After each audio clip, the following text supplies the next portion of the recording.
강혜신의 오늘의 미국.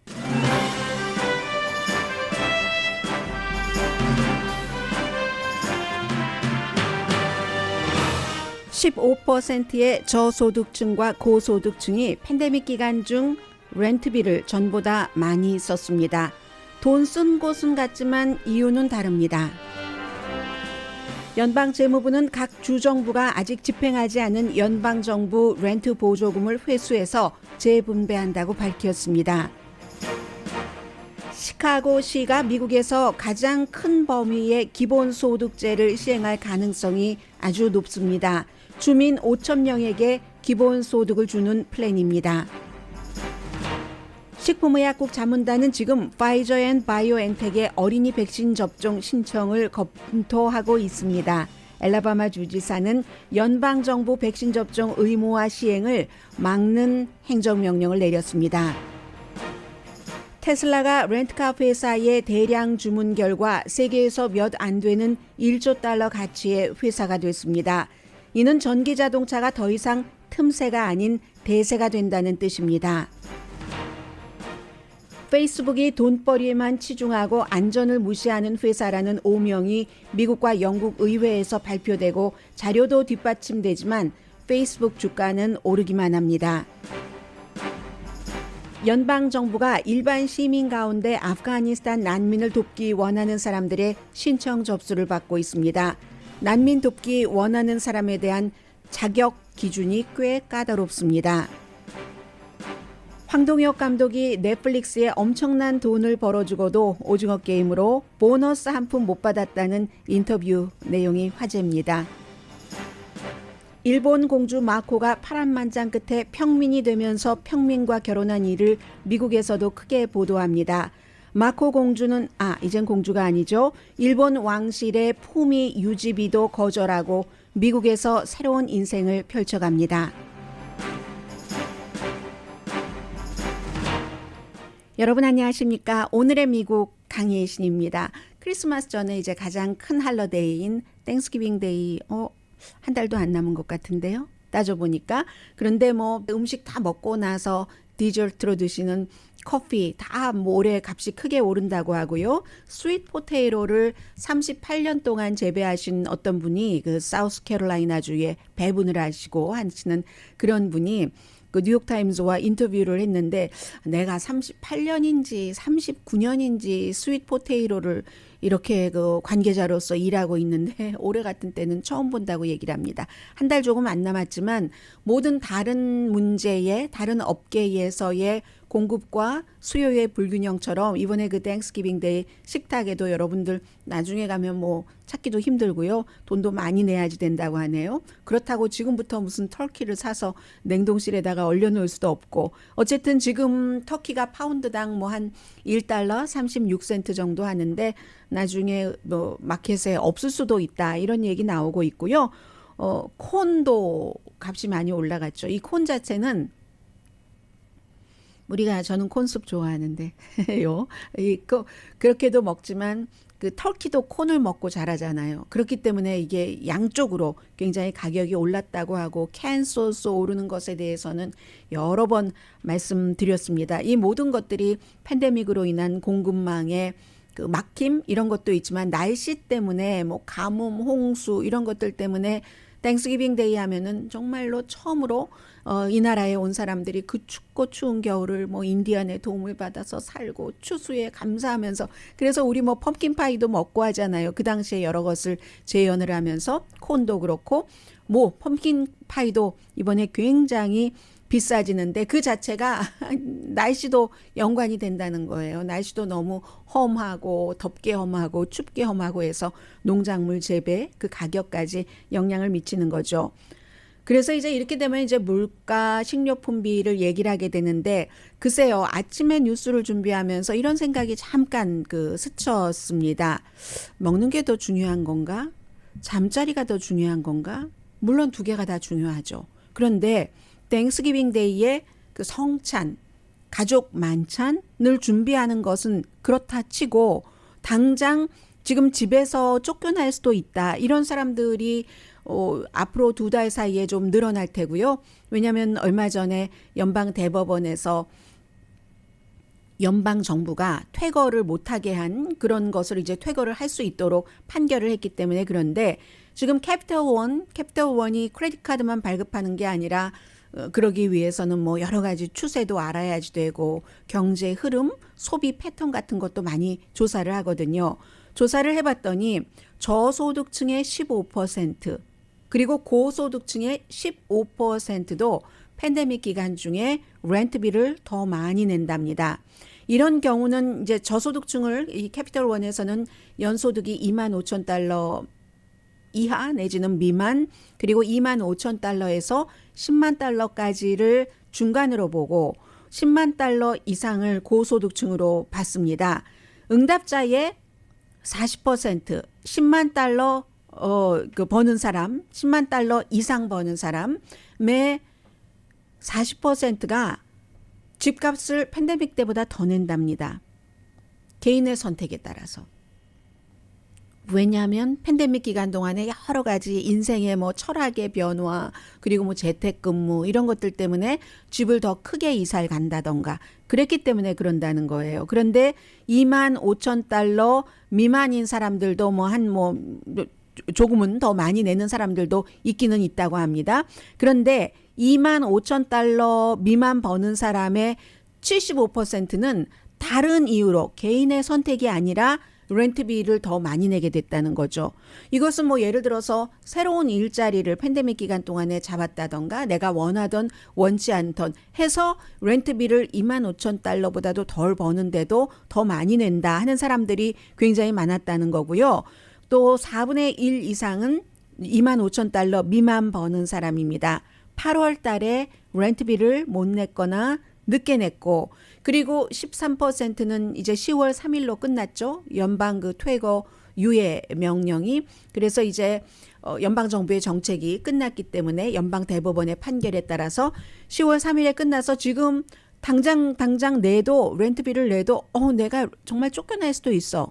이렇게 위협을 느끼거나 걱정하는 사람이 13%. 그 지역에 따라서 또 연방 정부뿐만이 아니라 뭐 주정부, 카운티, 시정부에 따라서도 퇴거 유예를 내리는 곳이 있기는 있습니다만 지역에 따른 차이가 있습니다만 어쨌든 돈이 넉넉지 않다 하는 것을 걱정을 하는 거죠. 한 360만 명 정도가 다음 달이나 다음 달 정도는 그야말로 집에서 쫓겨날 것이다. 이게 지금 전반적으로 이 전문가들이 보고 있는 거고요. 집값은 뭐 사상 최고죠. 이자율을 낮다고 해도 집값 최고고 포스트 홈바이어도 나 좀 집을 사고 싶은데 하는데 살 수가 없고 인벤토리도 없고 이 상황에서 렌터들은 점점 힘들다 하는 내용을 이제 캐피털원의 자료로 알 수 있고요. 뭐 미국 얘기는 아니지만 미국도 이렇게 될지 뭐 알 수 없는 일이죠. 영국의 오늘 그 가디언을 보니까 50대 이상의 성인들이 50대 이상보다 본인들을 낳아준 부모님들과 함께 살기 위해서 집에 들어가는 사람들이 굉장히 많이 늘어났다고 하거든요. 부메랑 뭐라고 하던가요? 부메랑 50대라고 하는데 그래서 뭐 보니까 56세가 되신 어떤 분이 이혼하고 나서 쭉 혼자 살았었는데 팬데믹 때문에 경제가 어려워지고 하니까 부모님 집으로 들어가서 이제 같이 합치는 거예요. 뭐 어떤 형태가 되든지 경제적인 이유 때문에.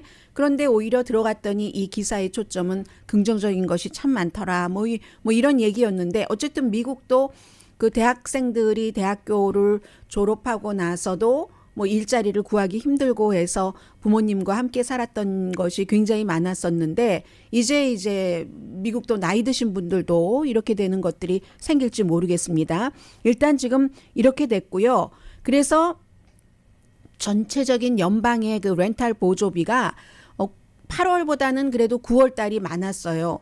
이 점은 지난번에 한번 말씀을 드렸었죠. 지난해에 무슨 여러 가지 그 법안에 따라서 어쨌든 팬데믹 때문에 연방 정부에서 만들어 놓은 그 같은 법안에 따라서 연방 정부가 주정부 같은데 돈을 좀 가져가서 렌트비 보조를 좀 사람들 해줘라 하는데 이게 시스템적으로도 맞지 않고 어떤 주에서는 그렇게 자꾸만 보조만 해주면 뭐 그러니까 노동력이 부족하잖아라는 그 주장들도 하면서 쓰지 않고 이런 일들이 너무 많아서 참 이게 그 원래의 예상했었던 것만큼 효율성이 높지 않았는데 8월보다는 9월에 그 스피드를 조금 냈답니다. 그래서 뭐 9월 달에만 하더라도 51만 가구가 거의 28억 달러를 보조를 받아서 8월 달보다 11%가 증가했는데 재무부가 쓰지 않는 주가 있다는 겁니다. 의도적으로도 쓰지 않는 주도 있고요. 해서 이제 많이 쓰는 주는 뉴욕을 포함해서 캘리포니아주도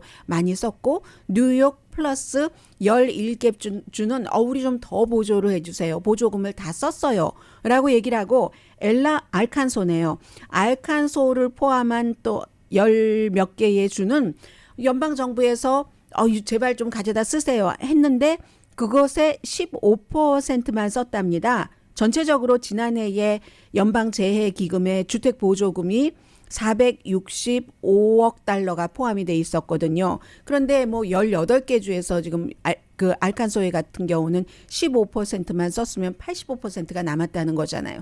그대로 거기에 묵혀두게 하지 않겠다. 이게 오늘 재무부가 밝힌 내용입니다. 그런 주에서 회수를 해서 뉴욕주처럼 더 달라고 하는 주에 주겠다 하니까 항상 이 렌트 보조비와 본인이 연관이 된다고 생각하시는 분들은 이런 문제를 괜히 다 팔로우하기는 힘들겠죠.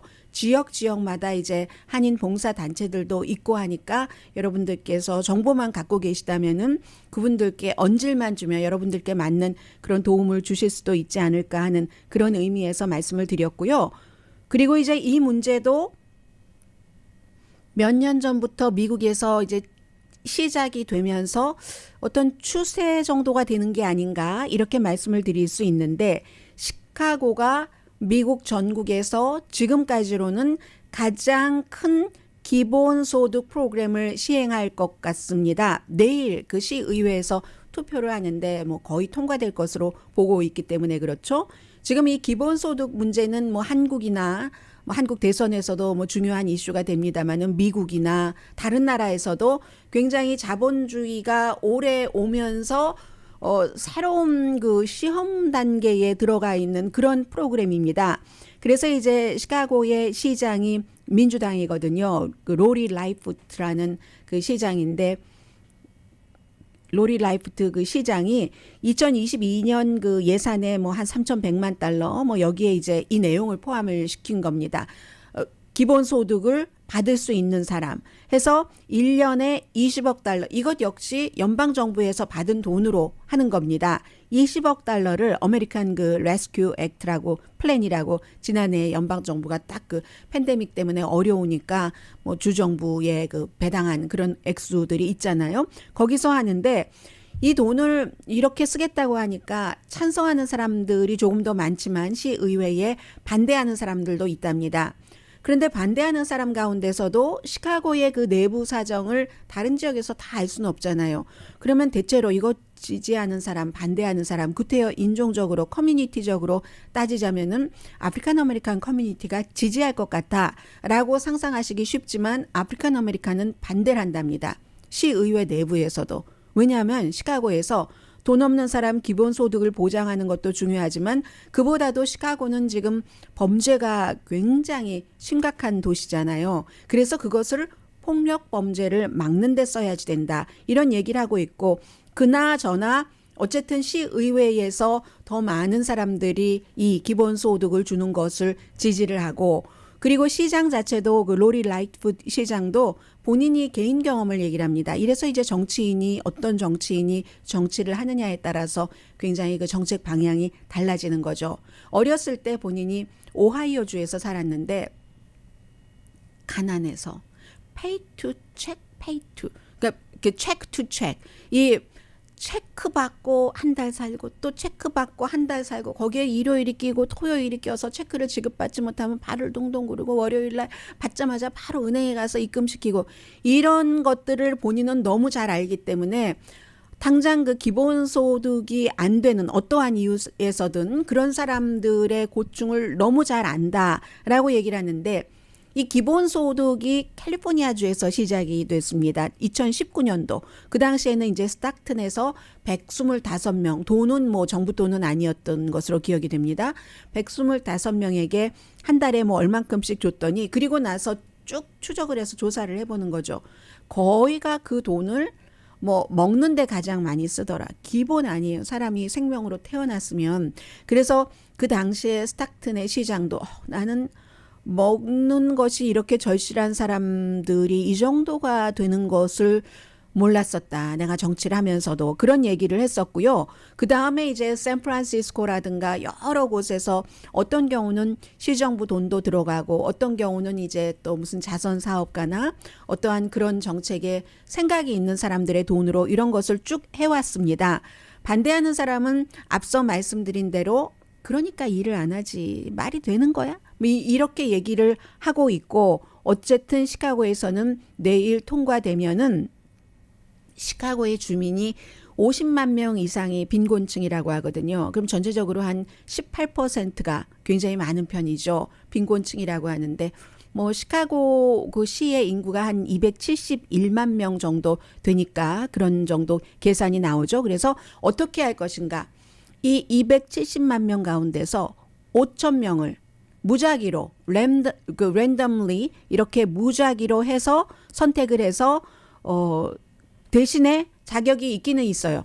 기본적인 소득이 그 연소득이 3만 5천 달러 미만인 사람, 연소득이 3만 5천 달러 미만이면은 이제 그 사람 가운데서 뭐 당연히 신청을 하겠죠. 그렇게 될 경우 이렇게 추첨하는 형태로 해서 준다는 겁니다. 그래서 이제 이렇게 될 경우는 만약에 어린 아이가 있는 엄마가 뭐 예를 들어 아이를 누구에게 맡기고 뭐 일하러 갈 수도 있다던가 그런 형태로 아무튼 그 돈을 얼마를 지급한다는 말씀을 제가 안 드렸네요. 5천 가정의 저소득층 가정에 한 달에 500달러씩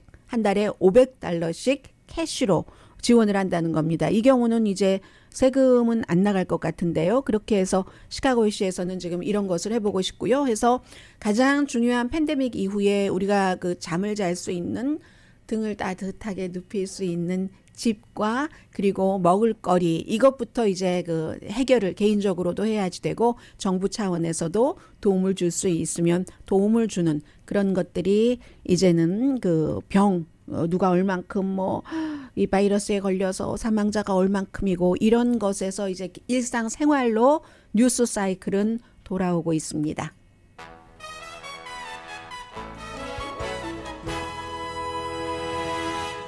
잠시 뒤에는 캘리포니아주에 어제 내린 비가 무엇을 뜻하는가? 레이크타워에는 또 이제 바이러스에 관한 여러 가지 또 모순적인 그 행보를 보이는 사람들도 있고요. 그리고 미국이 아프가니스탄에서 나온 지 벌써 그렇게 됐네요. 8월 달 말에 나왔으니까 9월 11일 전이었으니까 8월 31일이었었죠. 2달이 다 돼가고 있잖아요. 관련해서 어떻게 지금 정부는 하고 있고 미국의 일반인들은 어떤 또 뭐라고 할까요? 이 오버랩되는 부분이 있어서 잠시 뒤에 전해드립니다. 라디오 서울 방송 오늘의 미국 듣고 계십니다. 얼마 전에 그 레이크타워가 그 물에 그 원래 있어야지 되는 물보다 굉장히 낮다. 걱정이다. 막 이런 말씀 전해드렸었는데 하룻밤 사이에 뭐 6인치 정도가 높아졌다고 하거든요. 그쪽 인근에는 막 눈이 무척 많이 산에 24인치의 눈이 그 내려서 겨우 뭐 견딜만 하다. 그런데 이것도 뭐 임시죠. 날씨가 어떻게 따르느냐에 따라서 달라지지만 어쨌든 안심할 그럴 정도는 아니지만 그저 이럴 때 목 좀 축였다라고 생각하는 정도죠. 아파트먼트에 살고 계시는 분들 가운데서 화초를 많이 기르셨는데 그동안에 조금 물을 못 줬고 바빠서 오늘 맘 잡고 줘야지. 누구 얘기하고 있나요 지금? 근데 맘 잡고 어떻게 좀 다들 어떻게 해봐야지 하다가 아니야 지금 맘 잡고 다른 걸 먼저 해야지 되고 하다가 미뤄두셨던 분들은 어제 너무너무 반가우셨을 겁니다. 자, 그런 식으로 좀 해갈됐다 이 정도의 표현이 맞는 것 같고요. 그리고 이제 바이러스는 식품의약국의 독립자문단이 예전에 우리가 이런 것들을 언제 다 일일이 그런 그 과정까지 알았겠습니까? 팬데믹이 많은 것을 알려줘요. 머리가 너무 복잡해지나요? 뭐 여기에 안 둬도 되는 건 빠져나가겠죠. 식품의약국의 자문단이 오늘부터 파이저 앤 바이오엔텍의 5살에서 11살 사이 어린이들에게 백신 접종하는 것에 대한 신청 지금 심의를 하고요. 그리고 똑같습니다. 성인에 대한 것과 마찬가지로 그렇게 되면은 전체 회의에서 결정을 하게 되는데, 미국에서 부모님들이 백신 접종하는 것에 반대하는 부모님보다는 아무래도 아이들 학교에 백투스쿨도 가고 또 요즘은 아이들도 많이 병원에 입원하고 하니까 기대하시는 분들이 더 많은 것이 분명하고요. 이제 파이저의 식품의약국의 자문단이 증거 같은 거, 파이저가 이게 효력이 있다는데 있는 거야 하고 나서 이제 양을 어느 정도로 줘야지 되는가 또 결정을 하고 투표를 하죠. 그리고 나면은 곧 백신 접종이 시작될 테고, 미국의 대통령의 입장은 좀 지지하는 그런 분위기고요. 그리고는 이제 지난번에 예고드렸던 것처럼 11월 8일부터 다음 주인가요? 백신 접종 받았다는 것을 이제 한국에서 오실 때도 네거티브만 증명해야 되는 게 아니라 백신 접종 받았다는 것을 증명을 해야지 되는 거. 이것은 이제 두 가지입니다. 하나는 이렇게 한국처럼 네거티브만 증명하면은 미국에 올 수 있었다 하는 국가의 사람들에게는 조금 성가시게 됐고, 그러나 그 밖의 나라들, 그 밖에 올 수 없었던 나라들도 있잖아요. 그런데 그런 나라들도 나라별로 하는 것이 아니라 이제는 백신 접종만 맞고 또 네거티브 같이입니다. 같이 이렇게 하면 미국에 올 수 있도록, 나라나 지역별이 아니라 개인의 상황별로 이렇게 항공기 비행기를 타고 오시는 분들께는 그렇게 하고, 뭐 그 밖에 국경은 뭐 여러 가지 규정이 또 있잖아요. 그렇게 해서 한다 하는 것이고, 또 하나는 KIV 알라바마 주지사가 행정명령을 내렸는데, 어제 서명을 하면서 무슨 연방정부 뭐 계약자 뭐 이런 백신 의무화는 나는 우리 주에서는 절대로 그것을 집행하지 못하게 할 것이야 하고 이제 서명을 했습니다. 뿐만이 아니라 검찰총장과 의논을 해서 검찰총장이 이제 바이든 행정부를 고소하도록 하겠다는 겁니다. 왜냐하면 또 엘라바마주에도 연방 공무원이 있잖아요. 예를 들어서 로스앤젤레스에도 연방 공무원이 있고 연방 빌딩이 있고 뭐 연방 수사국 같은 곳 있잖아요. 그러면 그 지부가 있고 하니까, 그렇게 되는 경우 그곳에서 일하는 연방 공무원들에게도 백신 접종 의무화를 집행하지 못하도록 관계자에게 명령을 내리는 행정명령입니다. 그런데 제가 앞에 모순이라고 말씀드린 것은 이런 이유 때문입니다. 엘라바마주의 공화당 KIV 주지사가 처음에는 막 이런 거 마스크 쓰는 것에 반대하다가 어느 정도 엘라바마가 막 그냥 뭐 바이러스가 퍼지고 막 이러니까 뭐라고 얘기했냐면 주가 비상사태였을 때입니다. 지금은 이제 어제로 거의 모든 주에서 전부 바이러스가 케이스도 줄어들고 입원율 뭐 사망률 같은 것도 안정되는 그런 상태거든요. 그런데 엘라바마도 처음에는 막 이런 뭐 마스크 이런 것에 반대하다가 너무 많은 사람들이 갑자기 확 소용돌이에 빠져들듯이 감염이 되니까 주지사가 그때 한 말이 있습니다.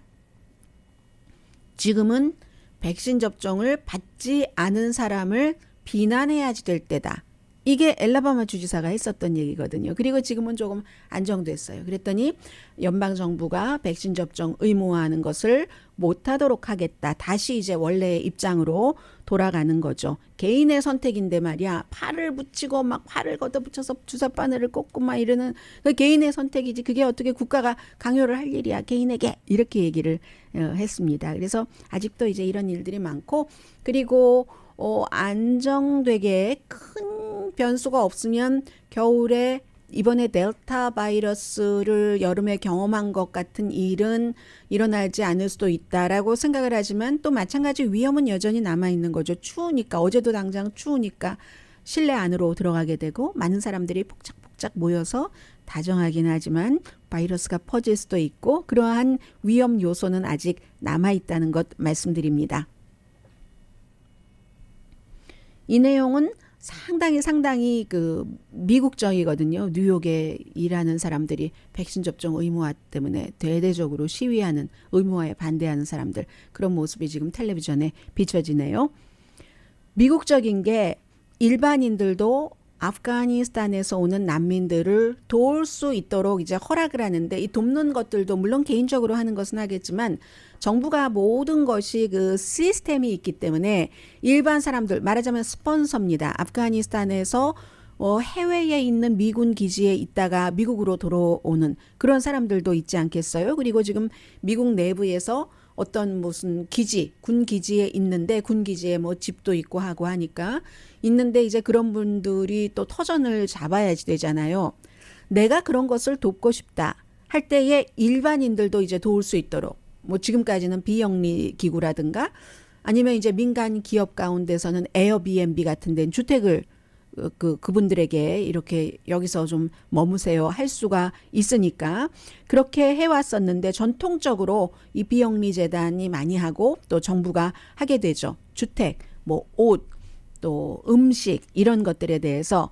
그래서 이제 그런 조직 가운데서 뭐 웰컴 뭐 USA라든가 아니면 뭐 많아요. 그 이민국에서도 돕고 하는데, 이제는 민간에서도 아프가니스탄 난민을 돕기를 원하시는 분들은 신청을 하십시오. 이렇게 얘기를 합니다. 신청을 해서 그냥 마구잡이로 뭐 이만큼 이러는 게 아니라 그 5명, 적어도 5명은 그룹을 지어서 난민 한 명당 2,775달러는 지원할 수 있도록, 처음에 한 3개월 동안 이분들이 다 지금 미국에 와서 터전을 잡은 것이 아니라 도착하면 도착하는 대로 또 뭐 군기지에 있다가 밖으로 나가시는 분들도 계실 테고, 그런 분들을 한 사람당 2,275달러 뭐 여러 가지를 계산을 한 거겠죠. 주거비 뭐 등등 해서 그렇게 하는 경우 5명이면 $10,000 되나요? $10,000 정도 이렇게 모으면은 스폰서가 된다. 뭐 자매 결연 비슷하게 맺을 수 있는 거죠. 해서 아프가니스탄 난민과 커뮤니티가 5명의 이 공동인 이런 커뮤니티가 같이 이제 이렇게 서로가 서로의 성장을 지켜보는 거죠. 도와줄 수 있을 때 도와주면서 그러는 거죠. 그래서 지금 내년에도 한 3만 명 정도가 더 미국에 온다고 하고, 지금도 뭐 미군 기지로 뭐 몇만 명 정도 오기는 왔는데, 이렇게 포기하지 않고 하는 일을 하고 있는 겁니다. 그리고 어제 보니까 아프가니스탄에서 아직도 미국인이 한 350명 정도는 남아있다고 하거든요.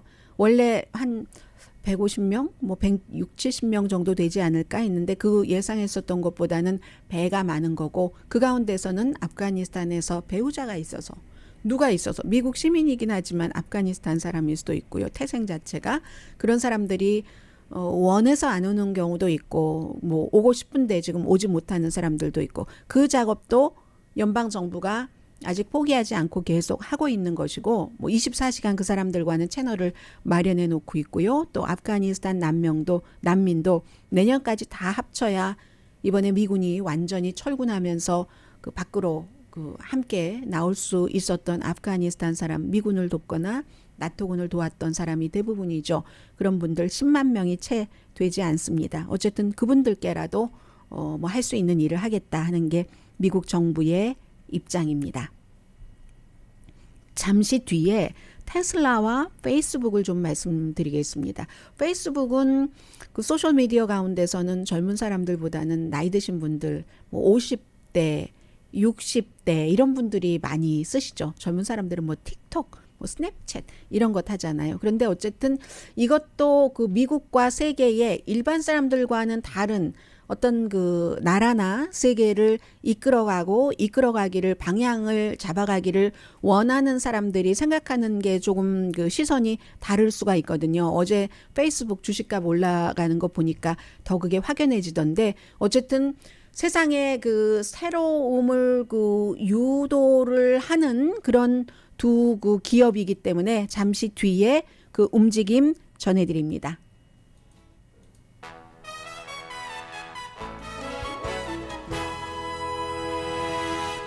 라디오 서울 방송 오늘의 미국 듣고 계십니다. 네, 테슬라가 뭐 자동차 회사 가운데서는 처음이고 세계의 1조 달러 가치가 되는 회사가 그다지 많지 않습니다. 페이스북은 올해 초에 잠깐 1조 달러 됐다가 이런저런 사정으로 지금은 1조 달러 아래로 떨어졌는데 어제 이렇게 됐습니다. 그런데 페이스북 혼자서 한 일이 아니라 아주 뭐 큰 이 그 자동차 렌트 업체가 헐츠가 내년에 이 테슬라의 그 넘버 3 모델 맞죠? 그렇죠? 모델 3 그 세단 테슬라 가운데서 가장 싸다고 하는 싸도 지금 한 44,000달러 됩니다. 하는 이 세단을 10만 달러를 구입한다고 했어요. 그것은 결국은 그 렌트카를 전기 자동차로 원하는 사람도 많다고 하는 그런 뜻이 되겠고 이렇게 발표를 하자마자 그냥 주식값이 확 올라간 거죠.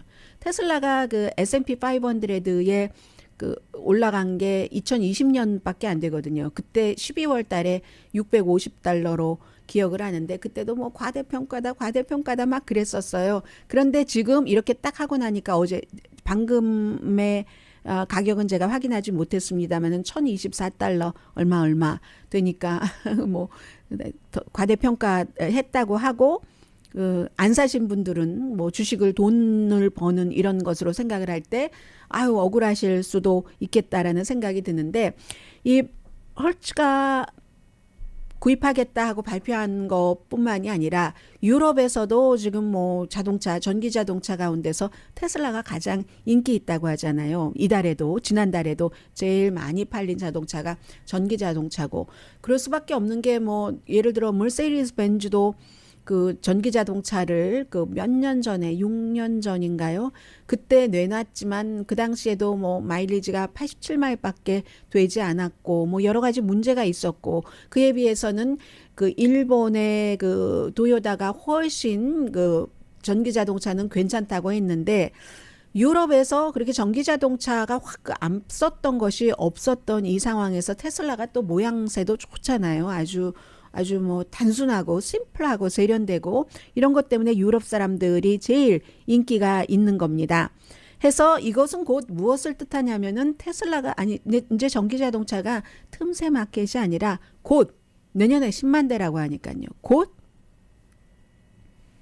주류가 된다. 메인스트림이 된다 하는 거죠. 가까운 미래에 메인스트림이 된다. 세계 사람들의 요구 관심도 아주 피크로 올라가는 그런 그 타임이죠. 해서 뭐 그러면 헐츠라는 회사는 10만 대를 산다고 하니까 44억 달러 정도 되나요? 그런데 문제는 공급 아니에요. 지금 이 케이스에도 수요는 있는데 자동차도 저도 할 수 없이 리스해서 타고 다니던 자동차에 오늘 사는 것으로 사인을 합니다. 없어서요. 저는 겁이 나서 자동차에 대해서 그리고 새벽에 나오니까 갑자기 자동차가 고장 나면 방송에 지장이 있잖아요. 그것을 제가 제일 두려워합니다. 그래서 어떤 때는 뭐가 잘못되면 그냥 자동차 버리고 오기도 하고 그랬거든요.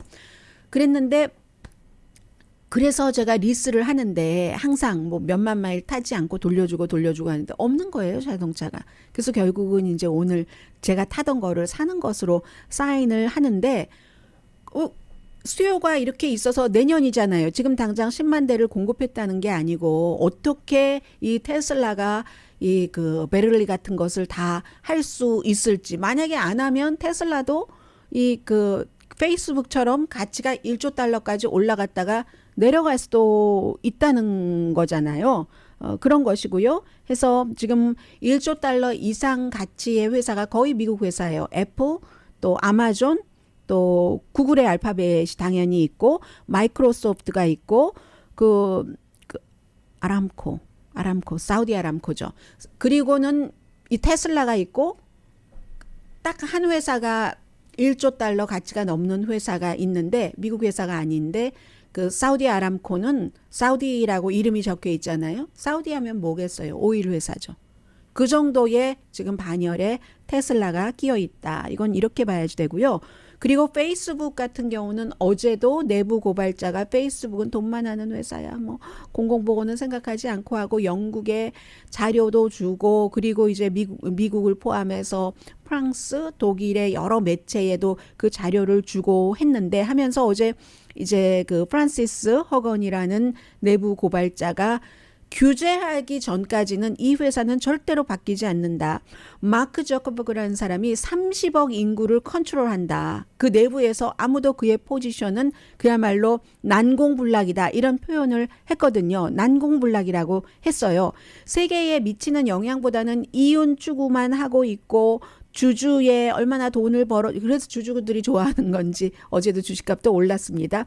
공공이익이 아니라 그리고 극단적으로 정치적으로 분열시키고 사람들이 점점 극단적인 그룹이 돼가게 하고 그런 그룹끼리 연결을 시켜주고 하는데도 아무튼 팬데믹 때문에도 이윤이 늘어났고 매출도 많이 늘어났네요. 지금 보니까 현재 매출이 35%가 최근에 늘어나서 광고 요금이 얼마냐면요.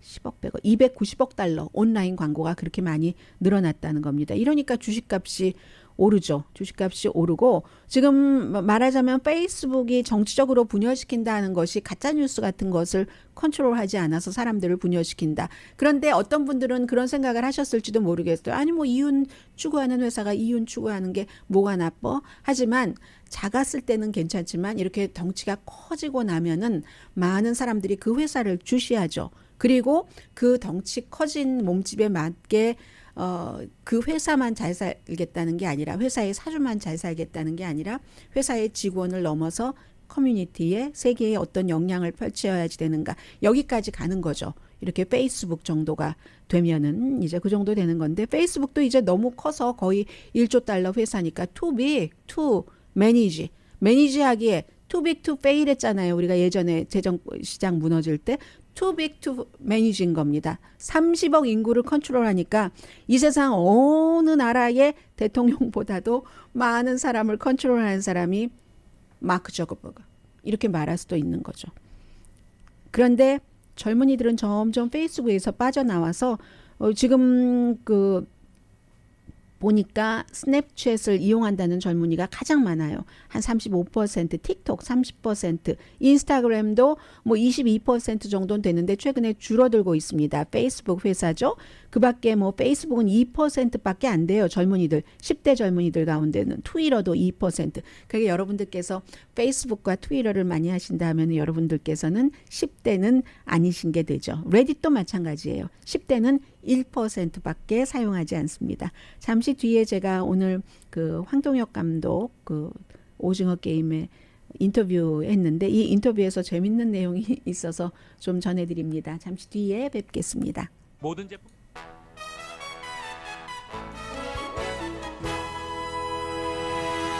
라디오 서울 방송 오늘의 미국 듣고 계십니다. 이 황동혁 감독이 가디언과 인터뷰를 했는데요. 스튜어트 제프리스라고 책도 여러 권 쓰고 가디언에서 오랜 동안 저널리스트로 아주 오래는 아니지만 일하신 분인데 제가 재밌는 내용 몇 가지만 전해드리겠습니다. 그만큼 오징어 게임이 세계적으로 큰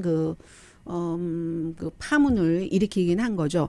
첫 번째 이제 황동혁 감독이 저는 부자는 아닙니다. 그러나 식탁에 음식 올려놓을 이런 거 정도는 있어요 하는데 이 넷플릭스에서 보너스를 지급하지 않았다는 거예요. 그렇게 세계적으로 넘버 1 자리를 오래 차지하고 있었는데 하면서 이 기자가 얘기하기를 공평하지 않다.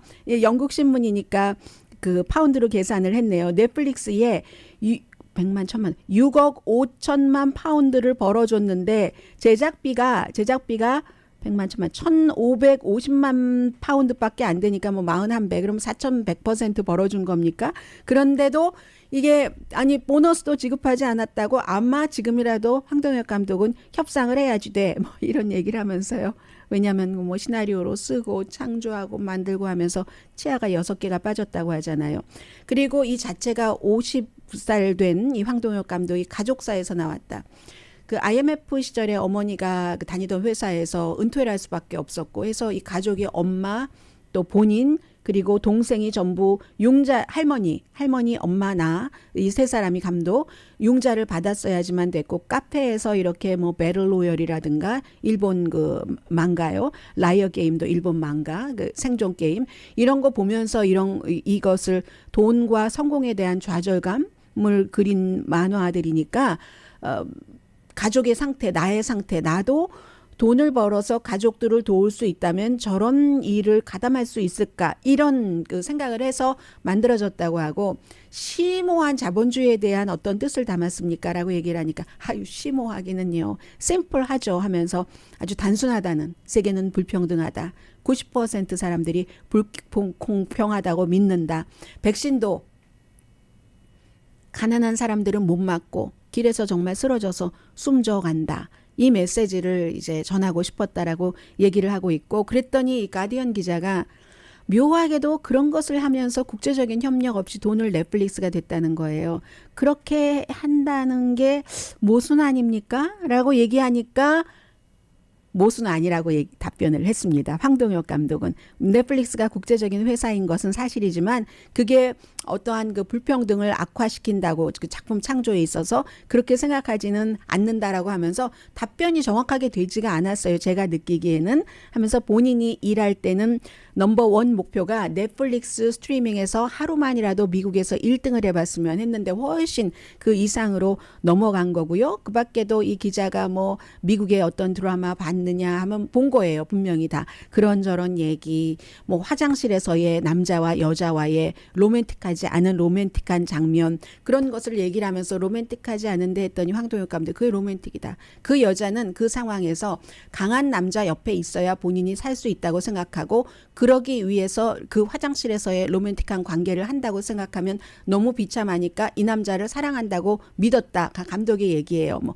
그런 얘기도 했고 아무튼 나의 꿈은 세계적으로 이러한 이슈들이 통하게 만드는 거. 지금 우리 모두는 오징어 게임과 같은 그 세상에 산다. 뭐 이런 얘기도 했고요.